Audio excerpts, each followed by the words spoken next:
सुप्रभात विद्यार्थियों।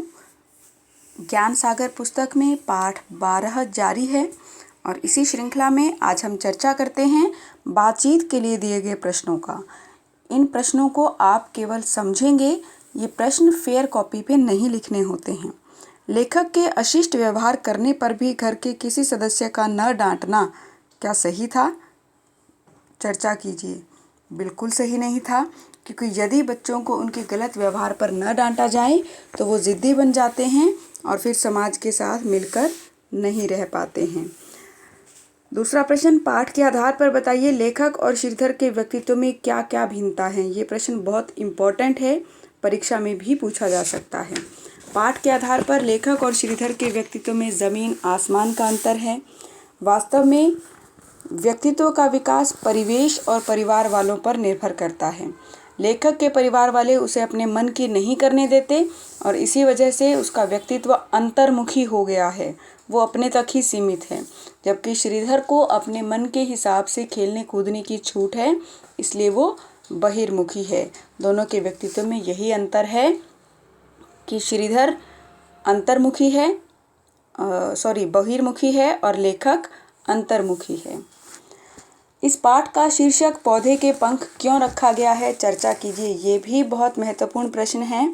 पाठ का शीर्षक पौधे के पंख रखा गया है क्योंकि पौधे को देखभाल की ज़रूरत होती है और पंख वाला पक्षी स्वतंत्र होता है, परंतु लेखक का जीवन पौधे के पंख के समान है।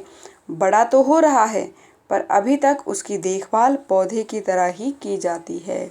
जैसे पौधा अपने ही स्थान पर बड़ा होता है, अपनी इच्छा से इधर उधर नहीं जा सकता, ऐसी ही हालत लेखक की है। वो बड़ा हो रहा है अपनी उम्र के हिसाब से, शरीर के अनुसार वो बड़ा हो रहा है, लेकिन अपने मन की इच्छा से वो कुछ भी नहीं कर सकता है। इसलिए इसका शीर्षक बिल्कुल सही है। आपके माता पिता आपको कौन से काम करने से मना करता है?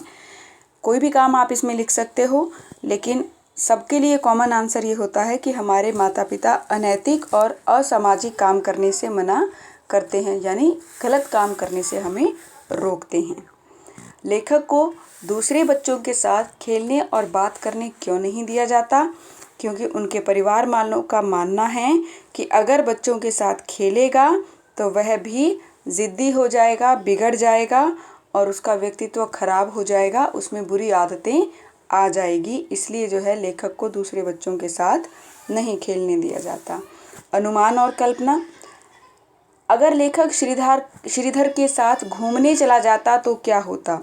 यदि वो घर के जो सदस्यों के बिना बताए या उनके कहने पर श्रीधर के साथ घूमने चला जाता तो पिताजी बाद में श्रीधर को भी डांटते और परिवार के अन्य सदस्यों को भी डांटते। ऐसा हम पाठ के आधार पर कह सकते हैं। यदि श्रीधर लेखक के घर न आता तो क्या होता? कि लेखक कभी भी अपने मन की बात डायरी में नहीं लिखता, हम ये पाठ ही नहीं पढ़ रहे होते। लेखक कभी भी अपनी तुलना दूसरे बच्चों के साथ नहीं कर पाता।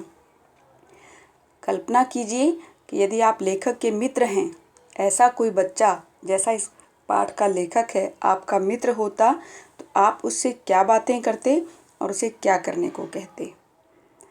यदि मैं उसका मित्र होता तो मैं उसे समझाता कि घर के बड़े सदस्यों से अपनी इच्छाओं के बारे में बात करें और अपनी सूझबूझ से अपनी उन इच्छाओं की पूर्ति करने की अनुमति उनसे जो है वो प्राप्त करें।